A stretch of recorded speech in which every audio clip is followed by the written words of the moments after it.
Ravi de vous retrouver pour ce nouveau numéro de votre émission qui vous informe sur la maladie à coronavirus. Nous sommes le lundi 7 septembre 2020. Dans ce numéro, nous allons devoir passer à la loupe ce thème. Les chiffres repartent à la hausse et comme invité au plateau, docteur Ekwe Joël Ametitovi, chirurgien de profession, membre du bureau du Saint-Fort. Bonsoir. Bonsoir, Mathieu. Merci d'être là. Merci. Le Saint-Fort, ça va dans l'ensemble? On se porte bien. On a toujours le même rythme pour combattre la pandémie, donc ça va. On ne vous sent plus vraiment comme ce fut le départ en mars, avril.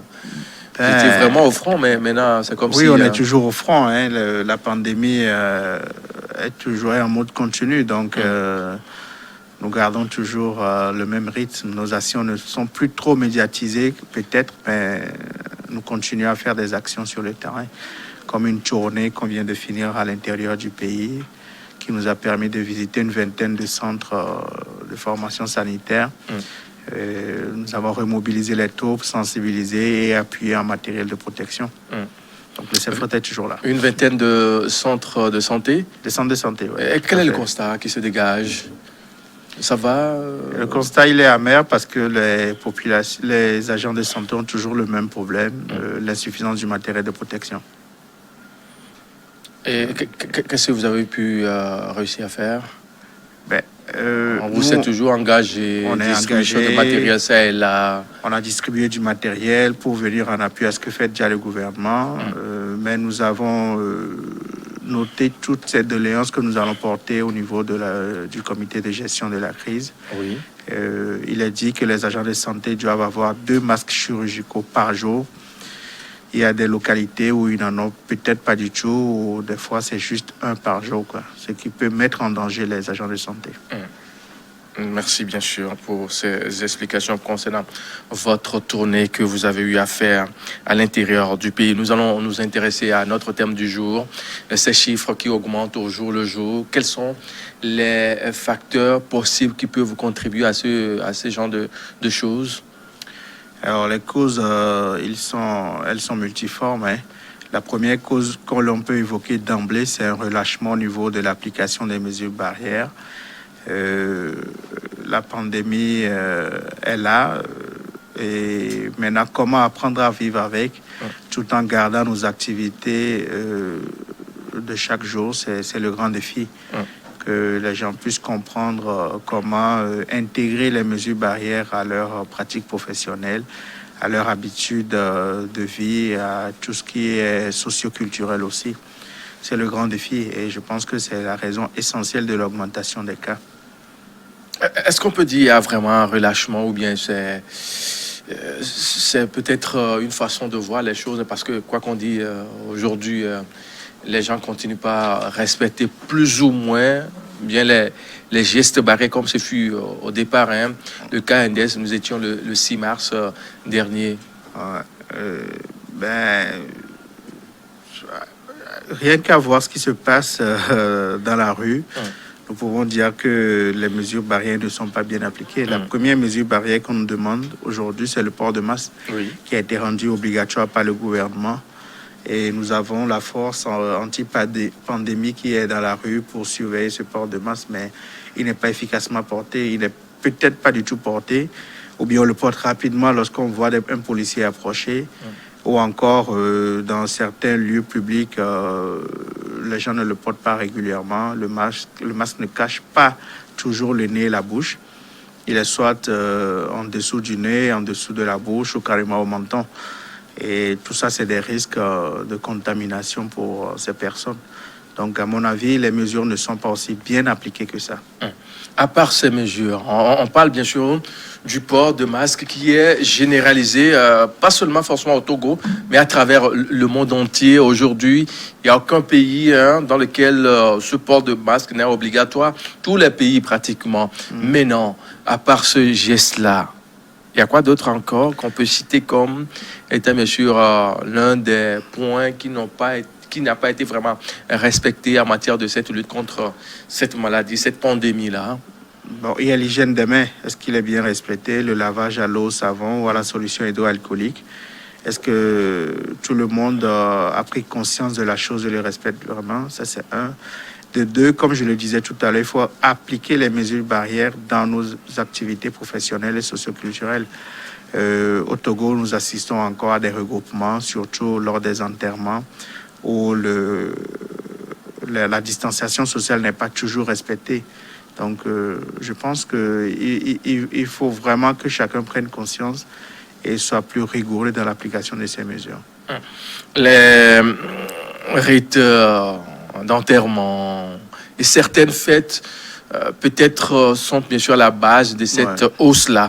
Mais si nous laissons le Togo de côté, on jette un coup d'œil dans la sous-région, par exemple le Bénin, le Ghana, le Burkina, le Niger, le Nigeria. Oui, c'est le même phénomène. C'est le fait de pouvoir continuer ces activités tout en respectant ces mesures barrières. C'est un peu partout, c'est même jusqu'en Europe, c'est pareil. Les gens doivent maintenant vivre. Il y a eu une période de confinement, il y a eu une période de couvre-feu dans la plupart des pays. Et maintenant, il faut apprendre à recommencer progressivement les activités avec ce virus qui continue à circuler. Donc, ça fait qu'il y a une augmentation des cas qu'on ne peut peut-être pas éviter. Mais nous ne cesserons de dire que les populations doivent respecter les mesures barrières. Peut-être que on ne peut pas les éviter. Par exemple, on ne peut pas éternellement garder nos enfants à la maison. Il faut qu'ils recommencent les cours à un moment donné, et en appliquant bien sûr les mesures barrières. Et quand ça va arriver, forcément, on aura des cas supplémentaires. Il faut juste pouvoir gérer ces cas supplémentaires, couper les chaînes de transmission et bien maîtriser les clusters, comme on le dit. Justement, que faut-il faire? Il faut remobiliser la troupe autrement, procéder à une autre forme de sensibilisation à travers le monde, où il faut carrément repenser la riposte. Il faut continuer à sensibiliser, et chaque gouvernement a l'obligation de pouvoir mettre en place des directives pour tous les secteurs d'activité. Quand je parle tout à l'heure de nos élèves, il faut que les directives soient claires. Il faut que les établissements scolaires aient les moyens d'appliquer cette directive-là pour limiter au maximum les contaminations. Je pense que c'est ça. On n'a pas d'autre moyen aujourd'hui que d'appliquer les mesures barrières. Maintenant, comment les appliquer et avoir les moyens d'avoir les dispositifs pour les appliquer, c'est ça qu'il faut voir. Alors, le Togo fait partie de ces pays du monde qui est bien sûr confronté, ce pays-là qui est confronté à cette crise sanitaire depuis le mois de mars. C'est le cas du Togo, mais à travers le monde entier, si nous prenons la France, par exemple, on assiste en 3 jours, en 112 heures, à plus de 25 000 cas de contamination. Mais pourtant, le port de masque et autres sont respectés à la limite. Sont rendus obligatoires. Oui, cela prouve aussi que quelque part, c'est un virus qui n'a pas fini de nous réserver des surprises. Et il a été dit, les autorités françaises l'ont dit, ils le craignaient, une seconde vague de cette épidémie, surtout lorsque la température va baisser. On assiste en France à une baisse de la température, au passage de l'été à l'automne, qui va faire que la température va baisser. Et beaucoup de gens ont incriminé le climat, une température faible, comme rendant plus facile la circulation du virus. Peut-être que c'est à ça qu'ils sont en train d'assister en ce moment.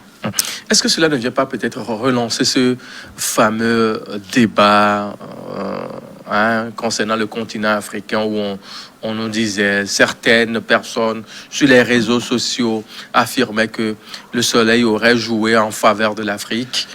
Alors, de toute façon, c'est un virus fragile qui ne résiste pas aux hautes températures. Ça, les scientifiques, ils l'ont dit depuis. En Afrique, on a l'habitude d'avoir des températures assez élevées, et peut-être que ça a joué en notre faveur. Peut-être que ça nous a évité le pire, et peut-être que ça continuera à nous éviter le pire. Ça, on n'en disconvient pas. C'est pas que le soleil permet nécessairement de tuer le virus, mais il le fragilise, donc diminuant quand même sa transmission d'une personne à une autre. Alors, on sait qu'au Togo, plusieurs mesures, par exemple, sont prises dans le souci de mieux contenir ce mal-là. Mais dans la foulée, l'État aussi a jugé bon d'alléger certaines restrictions, ça et là, pour permettre aux uns aux autres de vaquer librement à leurs préoccupations tout en faisant fonctionner l'économie dans tout son ensemble. Et ce qui fait que, à de certains niveaux, il y a un sens de relâchement. Si nous prenons par exemple les marchés, qu'il faut-il faire peut-être? Alors, le marché, c'est ce que j'ai dit tout à l'heure, il faut donner les moyens à toutes ces institutions de pouvoir appliquer rigoureusement les mesures barrières. Donner les moyens, c'est de mettre du personnel qui ait été formé pour surveiller les divers usagers de ces marchés. C'est de mettre en place les dispositifs de lave-mains en quantité suffisante. C'est de pouvoir permettre à tous les vendeurs et vendeuses dans les marchés de porter un masque. Et là, peut-être des communes peuvent les appuyer en leur offrant des masques. Je pense qu'il va falloir des moyens pour mettre en place ces mesures dans tous les secteurs d'activité. En premier, celui de la santé et les autres secteurs aussi. On parle aussi des lieux de culte qui ont été rouverts afin de permettre aux uns aux autres aussi d'aller prier le Dieu Père Tout-Puissant. Est-ce qu'il faut peut-être revoir aussi la stratégie à ce niveau-là? Quoi qu'on dit, aujourd'hui, ils s'en sortent plus ou moins bien par rapport à d'autres secteurs. Hein? Alors moi, je l'ai toujours dit que les églises, de façon générale, auront plus de facilité à gérer la crise que les autres. Oui, parce que culturellement, nous sommes plus enclins à écouter nos guides spirituels que des guides politiques ou des guides, je ne sais pas quoi. Alors, quand le pasteur ou bien le prêtre le dit, on a tendance à plus suivre. Donc, je pense que les églises ont l'organisation nécessaire pour pouvoir mieux gérer la chose. Donc, pour moi, je ne crains pas pour les églises. Je crains beaucoup plus pour les formations sanitaires, les établissements scolaires et peut-être aussi les marchés, les gares routières, où il faut vraiment une action des autorités nationales et locales. Il faut dire quand même que dans certains lieux religieux, on parlait entre-temps d'une contamination au nord du pays, à Tandjouari, à beaucoup plus précisément, où certains apprenants ont été contaminés suite à un aller-retour d'un de leurs guides. Ça fait compter plus d'une douzaine de personnes. C'est un lieu quand même aussi d'attirer leur attention. Ouais, c'est important. C'est pourquoi il faut continuer la sensibilisation, continuer à parler aux gens, à expliquer aux gens que le virus, il est toujours là, il circule toujours. Nous devons apprendre à vivre avec. Bien sûr, continuer nos activités parce que l'économie aussi doit pouvoir être relancée. Et nous pouvons faire nos activités socio-culturelles aussi, mais en insistant sur les mesures barrières, en faisant appel à des professionnels, des fois même, à des professionnels de santé, pour mieux encadrer ces mesures barrières au niveau local. S'il y a un secteur aussi à pointer du doigt, c'est peut-être l'éducation dans tout son ensemble. Dieu merci, l'État a sauvé l'année en cours, l'année scolaire, bien sûr en cours. Au niveau académique, les examens sont déjà pratiquement terminés. Qu'en est-il, bien sûr, de la prochaine rentrée? Le 26 octobre, il faut retourner sur les bancs et dans la foulée, les enfants auront à faire des allers-retours pendant les vacances. Vous savez, quand on parle de vacances, il faut peut-être se déplacer d'un lieu à un autre.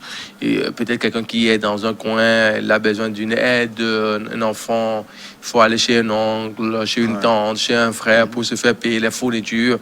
C'est là. Qu'il faut-il faire? Oui, effectivement, comme vous l'avez dit, quand vous analysez les différents graphiques qui ont été publiés pas plus tard qu'aujourd'hui par la cellule de gestion de la crise du ministère, il y a beaucoup d'élèves infectés qui sont de retour de voyage. Donc, ça veut dire que c'est un problème réel qu'il faut essayer de gérer aussi, soit en demandant aux parents de ne pas laisser les enfants voyager dans ces conditions-là, ou encore, si l'on doit voyager, pouvoir toujours respecter les mesures barrières. C'est ça. Le virus, il circule à travers les déplacements des uns et des autres. C'est le flux des populations qui le fait circuler. La preuve, la pandémie a atteint ce pic parce que au départ, les gens n'ont pas fermé les aéroports. Les gens ont voyagé d'un pays à un autre et ça a permis aux virus de circuler. Donc il faut que tout le monde comprenne que les déplacements de population des personnes entraînent une plus grande circulation du virus avec des risques de cas plus élevés comme ce que nous connaissons en ce moment dans notre pays. Il faut dans la foulée aussi mentionner les lieux de distraction et autres. Je veux nommer les restaurants et les bars. Un autre point culminant qui demeure toujours ce talent d'Achille qui fait qu'aujourd'hui, il y a tellement de grincements, ça et là. C'est pareil, il faut pouvoir aider tous ces gens à mettre en place les mesures barrières et ensuite mettre en place des unités de veille et de surveillance de l'application des mesures barrières. Les gens ne comprennent pas toujours ou bien les gens ne savent pas toujours comment intégrer ces mesures barrières dans leur activité, dans tout ce qui est dispositif lié à leur activité. Donc, je pense qu'il faut aider ces personnes-là. Et tout ça est de la responsabilité de l'État et des autorités locales. Alors, quand on parle de Covid-19, il faut aussi faire mention des vaccins. Des vaccins qui aujourd'hui, on sait qu'on a de 6 à une dizaine, près d'une dizaine de vaccins qui sont bien sûr en essai à travers le monde entier, qui sont bien sûr à leur dernière phase, je vais me nommer phase 3, très souvent comme vous aimez bien sûr le dire dans votre jargon. Est-ce qu'à terme, on ne sera pas tenté de dire que ce vaccin-là est beaucoup plus fiable que l'autre? Est-ce qu'on ne sera pas tenté de dire que les vaccins ne vont pas faire pratiquement... Théoriquement, dans ces genres de situations, un vaccin, avant qu'il ne se mette en circulation, doit recevoir l'aval de l'organe suprême qui gère la santé au niveau mondial. Je veux parler de l'OMS. L'OMS, oui. Et l'OMS, le directeur de l'OMS l'a dit, je crois, la semaine passée, qui ne homologueront pas un vaccin qui ne respectera pas toutes les procédures existantes et qu'eux, ils espèrent un vaccin peut-être pour la moitié de 2021. Donc, je pense qu'a priori, on aura d'autres choix, surtout nos pays africains qui n'avons pas toujours les moyens de faire ce genre de recherche, que de nous fier à ce que l'OMS aura à nous dire. Alors, le vaccin qui sera homologué par l'OMS, c'est ça que nous allons utiliser tout simplement. Un vaccin qui sera homologué par l'OMS fera l'objet, bien sûr, d'utilisation en Afrique. Mais dans une déclaration de l'OMS, on dit pas de vaccination généralisée contre le Covid-19 avant mi-2021. Et dans une analyse, on dit un nombre considérable de candidats sont maintenant entrés dans la phase 3 des essais. Des essais, nous en connaissons au moins 6 à 9 qui ont déjà parcouru un long chemin en termes de recherche, a déclaré bien sûr l'une des porte-paroles de l'OMS, Margaret, qui était face aux professionnels des médias à Genève, en Suisse, pour faire ce genre de déclaration. Il n'y a pas peut-être lieu de s'inquiéter quand on écoute ce genre de choses-là. On sait que des vaccins, on en aura besoin. Mais est-ce que les gens ne seront pas tentés de commencer par utiliser des vaccins avant que l'OMS ne fasse l'homologation, enfin, à tester la fiabilité, l'efficacité de ces vaccins-là? Oui, effectivement. On a vu avec Sputnik. Oui, puisque l'OMS, en fait, ce n'est qu'une autorité de régulation. La preuve, aujourd'hui, les États-Unis sont sortis de l'OMS. Donc, chaque État aura la responsabilité de prendre la décision de ce qu'il va faire par rapport à sa population. Donc, si les Russes ont décidé que le Sputnik est efficace, et s'ils estiment qu'il est efficace, les autorités russes vaccineront leur population. C'est tout simple. Et donc, chaque État prendra sa décision sur la base des éléments qu'il a sur tel ou tel vaccin. Donc, c'est ce qui va être fait à terme. Alors, on sait par exemple que la plupart des pays d'Afrique et d'Asie du Sud, qui sont des pays en voie de développement ou à revenus intermédiaires et autres, n'ont pas vraiment les moyens. Quand on parle de ce vaccin-là, on va privilégier certains pays en défaveur d'autres, visiblement, non? Je ne pense pas, parce que le vaccin il sera accessible à tout le monde pour peu que chacun ait les moyens de se l'acheter. Ce qui arrive souvent dans ces pays-là, c'est qu'après, ils n'ont pas les moyens d'acheter ces produits et ils se le voient imposer par d'autres États, par le truchement des relations diplomatiques, etc. etc. C'est ce qui pourrait arriver à ces pays dits en voie de développement. Donc, il n'y a pas lieu à ce niveau-là de dire qu'un pays sera privilégié. On a vu quand Modena en France faisait, ou bien aux États-Unis faisait une déclaration en disant que nous allons privilégier ceux qui ont mis les moyens à notre disposition pour pouvoir faire couler nos produits à terre. La raison du plus fort est toujours la meilleure. Ceux qui sont plus forts économiquement ont investi de l'argent pour faire une recherche, trouver un vaccin. Charité bien ordonnée commence toujours par soi-même. Ça commencera peut-être par eux. Et maintenant, il faut que peut-être nos pays aussi se dotent de moyens de pouvoir avoir accès à ça, tout simplement. Donc, l'Afrique doit s'organiser autrement. Bien entendu. Qu'est-ce qui fait justement dans cette réponse-là? L'affaire de coordination, bien sûr, de la sous-région. Je ne saurais vous dire ce qui est fait réellement au niveau sous-régional ouest-africain ou au niveau de l'Union africaine. Je sais juste qu'il y a il y a un centre de contrôle des maladies au niveau de l'Union africaine qui suit l'épidémie et qui fait des propositions et des recommandations aussi dans ce sens. Mais ce qu'on a très souvent, c'est les chiffres qui sont publiés, c'est là. C'est ça. Voilà. Que nous avons, on ne fait pas grand-chose, si vous voulez. Voilà, comme d'habitude, oui. On subit. On se demande si réellement il y a un truc qui se fait d'une façon beaucoup plus ficelée, coordonnée. On subit. Mais je pense qu'au niveau de la région, la sous-région ouest-africaine, il y a l'OAS peut-être qui aide les pays à mettre en place des recommandations pour mieux gérer la situation. On avait vu quand même au départ l'OAS, l'Organisation ouest-africaine de la santé, qui s'était prononcée par rapport aux différentes mesures, là, et certaines recommandations qui ont été données. Mais dans la foulée aussi, c'est silence radio.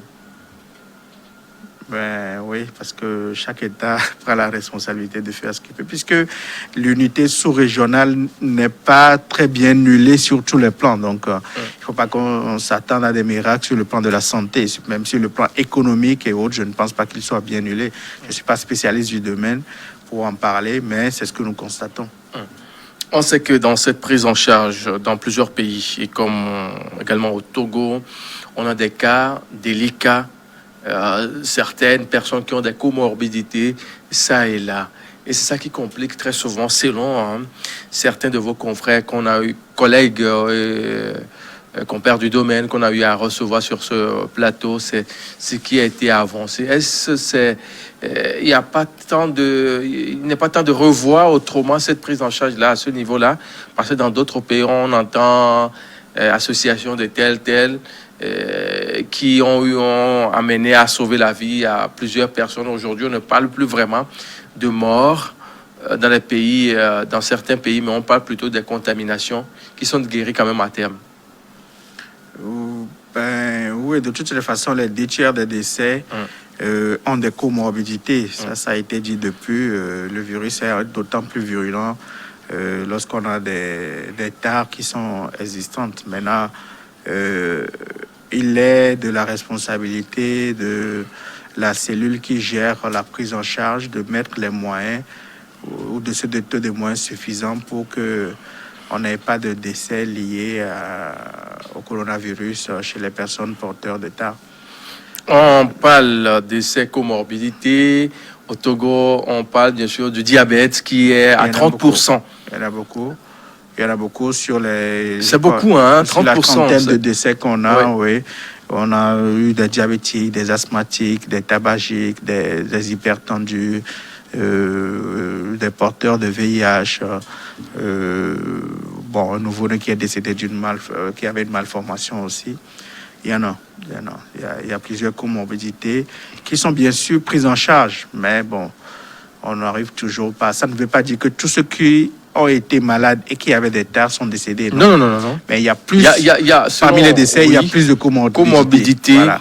Mais on a eu des guéris qui avaient des comorbidités aussi. Il y a des gens qui ont été guéris. Mais 30% de diabétiques, c'est beaucoup quand même, non? À quoi cela est dû au Togo? On a ce fort taux-là.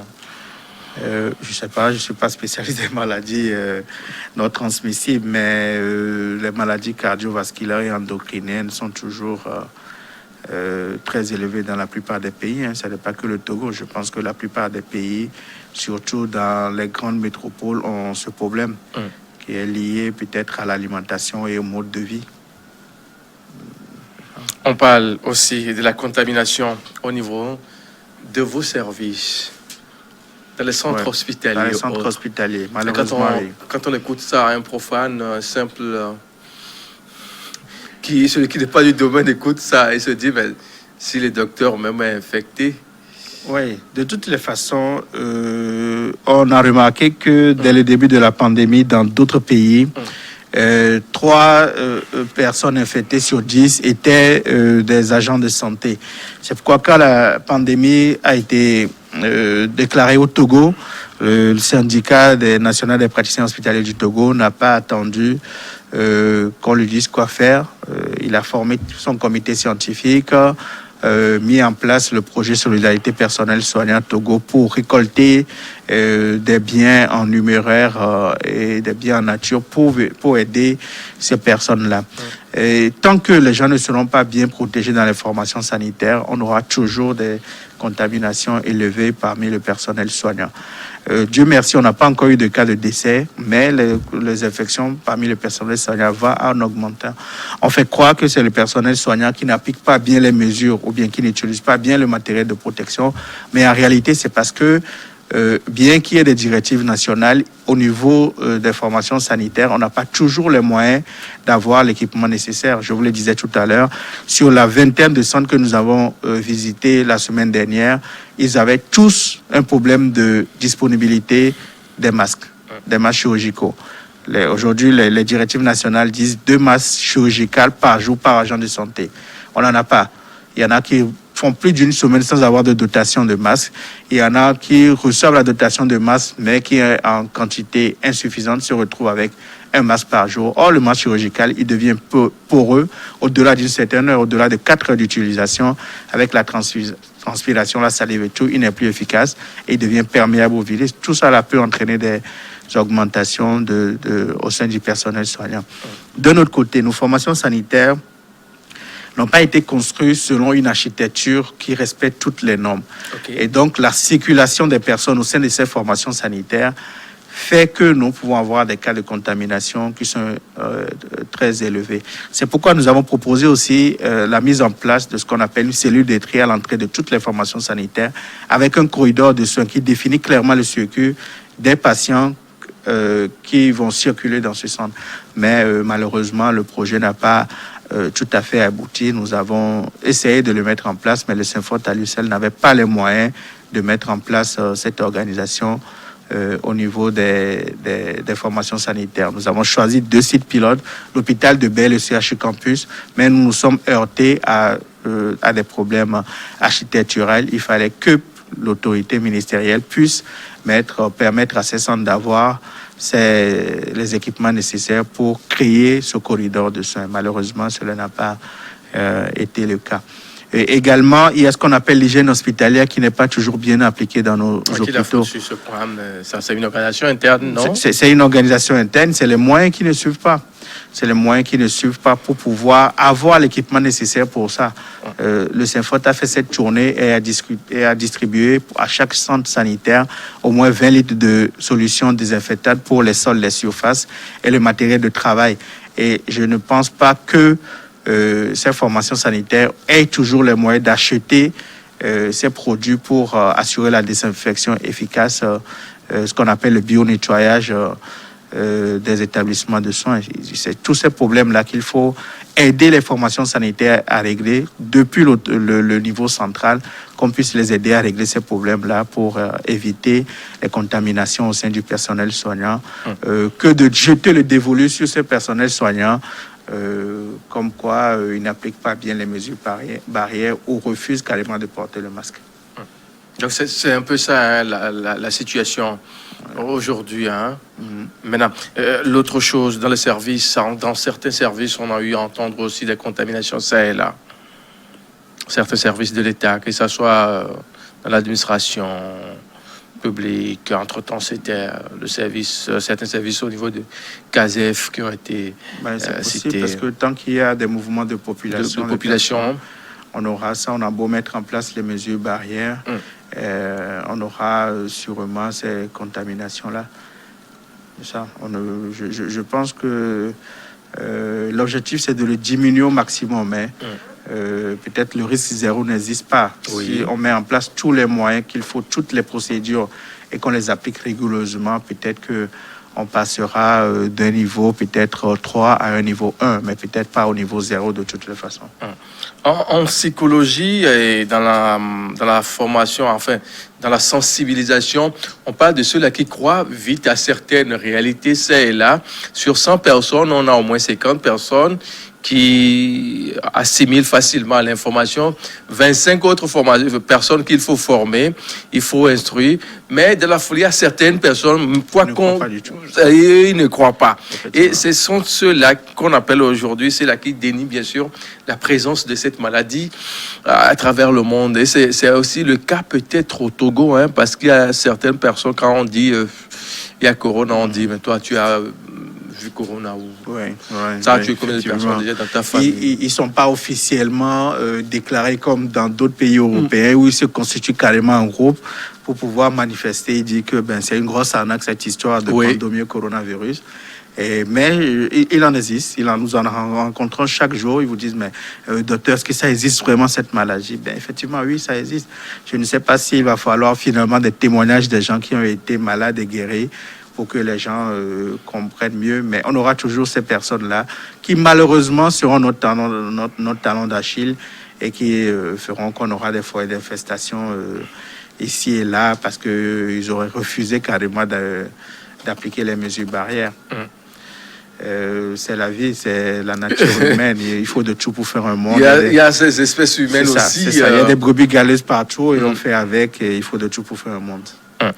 Vous étiez à l'intérieur du pays, vous étiez dans la centrale aussi Puisque c'était bouclé entre-temps. C'était bouclé entre temps. On a plus fait la région de la Cara. La région des plateaux et un peu la région maritime. Plateau, vous étiez où et où là? Alors, dans la région des plateaux, nous avons visité Elavagnon et Agné. Oui. Ensuite, nous sommes allés du côté ouest du pays. On a fait Badjou, Amlamé, Kounou, Pelé, Dagne, Palimé et Agou. Palimé-Ville? Palimé-Ville. On était au CHP de Palimé le vendredi dans la matinée. Pourquoi ne pas peut-être aller au CMS de Padapi, par exemple, dans le Fiokpo? On estime que l'organisation part du niveau préfectoral. Donc, on a préféré aller là-bas pour que de là-bas, eux, ils puissent agir à un niveau plus inférieur. Il faut dire. Mais c'est une bonne idée. On organisera peut-être des rencontres directement vers les centres de base, ce qu'on appelle les USP.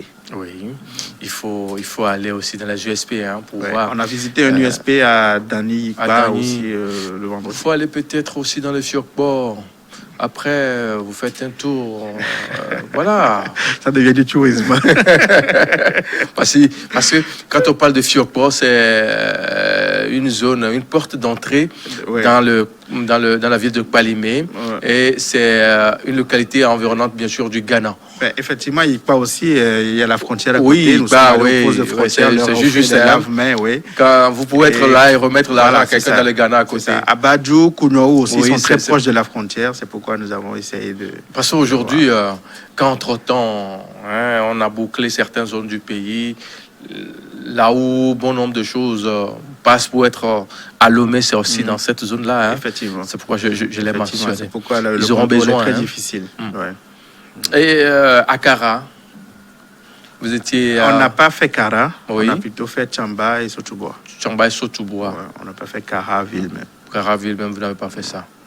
Il fallait peut-être aller aussi dans les profondeurs de Kara, dans de la Kosa. Alors, il faut bien des moyens pour pouvoir faire cette tournée. Donc, il est là, docteur Tcholeyanou, que je connais, très, très dynamique. Toujours au front. Il fait ce qu'il faut, effectivement. Il fait ce qu'il faut. Il a fait effectivement des pieds et des mains pour que nous ayons de quoi faire cette caravane, qui est la 6e du genre.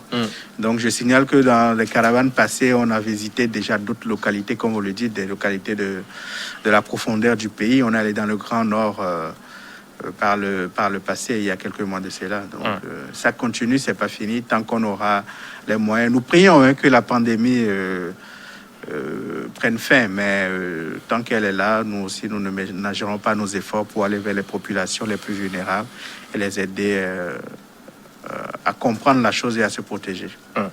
Alors, à l'heure où nous débattons sur ce plateau, d'aucuns estiment qu'il faut peut-être revoir la stratégie de riposte dans tout son ensemble, parce qu'il y a toujours ces brebis galeuses-là qui éprouvent des difficultés à accepter cette vérité-là. Vous pensez peut-être la même chose? De toutes les façons, tout ce qui a été émis comme directive et de recommandation n'est pas statique. C'est un phénomène dynamique. Donc, ceux qui sont en charge de la chose, chaque jour se réunissent assez régulièrement pour analyser les phénomènes et puis proposer des choses. Le comité scientifique qui est au niveau de la présidence de la République est là pour ça et je pense qu'ils sont toujours en train de travailler. On a l'impression peut-être qu'il y a un relâchement au niveau des autorités, mais je pense que le travail se fait toujours et que s'il y a nécessité de faire de nouvelles recommandations ou de poser de nouvelles contraintes aux populations pour leur bien, je pense que ça se fera. Et l'ouverture des frontières terrestres, on en a encore pour longtemps. Alors oui, je pense, parce que déjà avec l'ouverture des frontières aériennes, il y a déjà beaucoup de difficultés. Dans le point du jour du ministère de la Santé, il a été précisé qu'il y a beaucoup de problèmes pour gérer les voyageurs qui arrivent. Il y a beaucoup de réticences et tout. Donc, il faut peut-être déjà maîtriser ça parce que c'est une frontière qui est plus facile à maîtriser que les frontières terrestres. Et je pense qu'il faut se donner le temps. Avant d'agir. Ouais, avant d'ouvrir ces frontières. Mais ça donne lieu à des frontières détournées qui font... Bien sûr. Mais c'est toujours mieux que d'ouvrir et de voir un flux de population qui va arriver des 3 frontières du pays et qu'on ne sache pas comment gérer tout ça, quoi. Les 3 grandes frontières du pays. Parce qu'il y a des frontières. Oui, quand je dis les 3 frontières du pays, je veux plus parler de nos limites, quoi. Oui, les limitrophes. Voilà, c'est ça. Limitrophes. Et si on a un flux de population qu'on n'arrive pas à gérer, ça pourrait être dramatique pour le pays. Parfait. Nous allons devoir jeter un coup d'œil sur les chiffres qui ont été publiés ce dimanche 6 septembre 2020.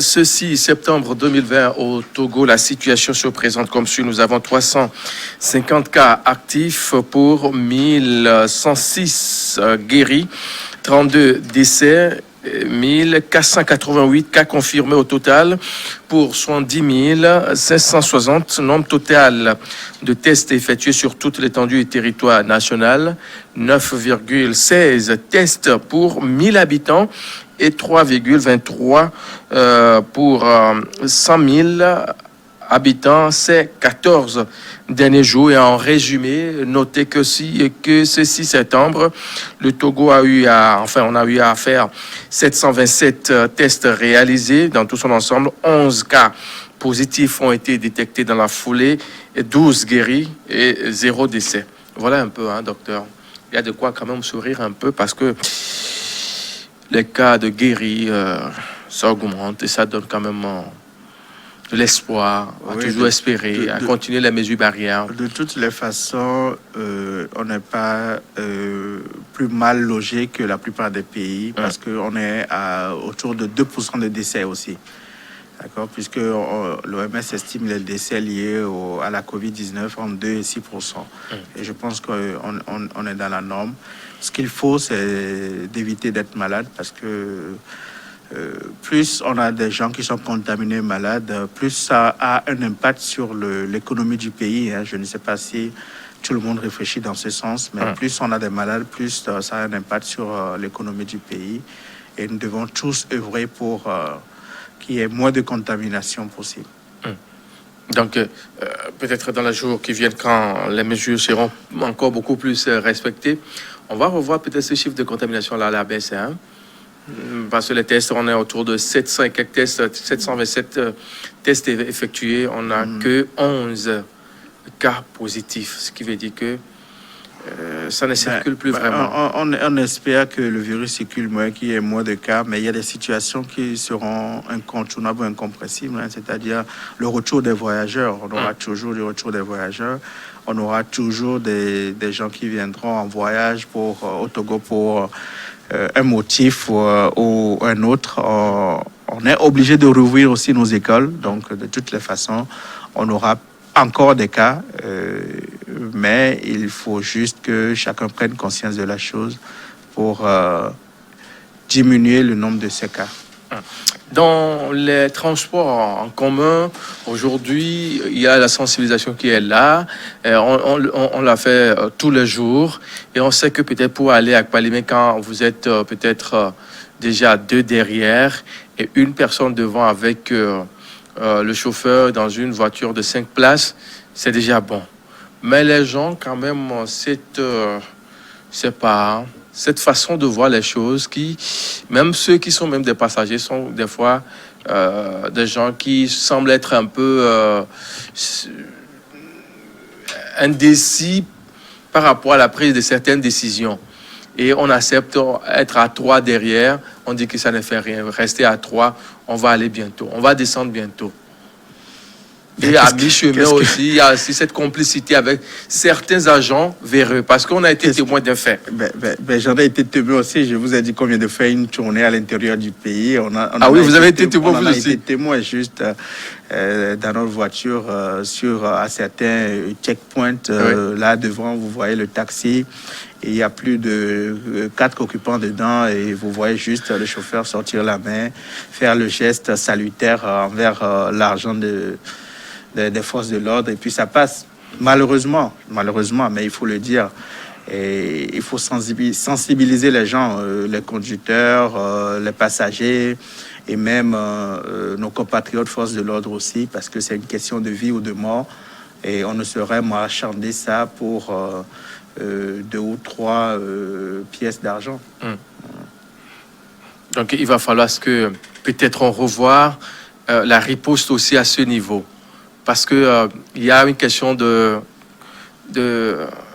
complémentarité. Les gens savent que c'est comme ça, mais ils veulent pas vraiment respecter. On dit dès que la maladie là c'est fait pour les villes, dans les localités les plus reculées.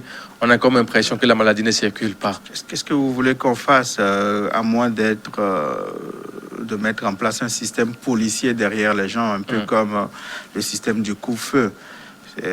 Si les gens ne veulent pas entendre raison, on assistera à ça et au finish, c'est nous tous qui sommes perdants. C'est peut-être une maladie de la ville, mais les gens se déplacent de la ville vers le village. Et s'ils ne respectent pas les conditions, les recommandations, ils vont transporter le virus de la ville au village. Docteur Ahmed Titovi, c'est déjà pratiquement la fin de l'émission. Nous allons conclure. Et s'il faut résumer par rapport à notre thème du jour qui nous réunit, que doit-on retenir? Alors moi, je dirais tout simplement 2 choses. J'en appelle encore une fois à nos compatriotes pour le respect strict des mesures barrières. Et j'en appelle à nos autorités politiques, économiques et sanitaires aussi pour être encore plus efficaces dans la lutte, en mettant surtout en place les moyens, je l'ai dit, les moyens à certaines institutions pour se protéger, à commencer par les formations sanitaires qui ont grandement besoin de quoi se protéger pour éviter les contaminations du personnel. Et par-delà aussi mettre les moyens et pour les autres institutions aussi, les écoles et les marchés, pour qu'ils puissent mieux gérer le problème. Merci beaucoup à vous, docteur Ekwe. Joël Ahmed Titovi, et je rappelle que vous êtes bien sûr chirurgien, membre du bureau du Saint-Fot, et toutes nos salutations à votre bureau. et à Dr Tcholegnano. Voilà. Je ne manquerai pas. Messieurs, Merci, mesdames, Mathieu. c'est déjà la fin de ce numéro de votre émission Covid-19 à vos questions. Nous vous donnons rendez-vous demain, toujours avec le même plaisir. Très bonne suite de nos programmes à vous tous. Derrière nous, c'est l'info.